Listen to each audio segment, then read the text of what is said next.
மாங்கூஸ் பொறுத்த வரைக்கும் இத மெசபட்டானியால இருந்த மக்கள் கடவுளா வழிபட்டு வந்தாங்க. இதுக்கு சிலை எல்லாம் வச்சு.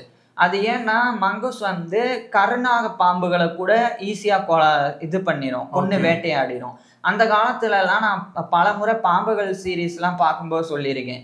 பெருசா மின்சார வசதி இல்லாத காலத்துல அதே மாதிரி அந்த காலத்துல அந்த வெளிச்சம் இருக்காது.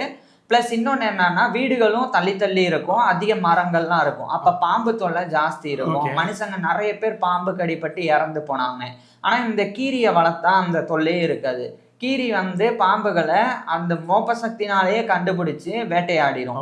அப்ப பாம்புகள் கட்டுப்பாட்டுக்குள்ள வந்துடும். கீரி இருக்கிற இடத்துல பாம்பு இல்லாம ஊருக்குள்ளேயும் பாம்புகள் வராம போயிரும். அதனாலயே பாம்புகள்கிட்ட இருந்து ஒரு உயிர் நம்மளை காப்பாத்துதுன்னா அது கீரி தான். அதனால கீரியை கடவுளா வழிபடணும் அப்படின்னு சொல்லி அதுக்கு சிலையெல்லாம் வச்சு மெசபட்டோனியர்கள் வழிபட்டு வந்தாங்க.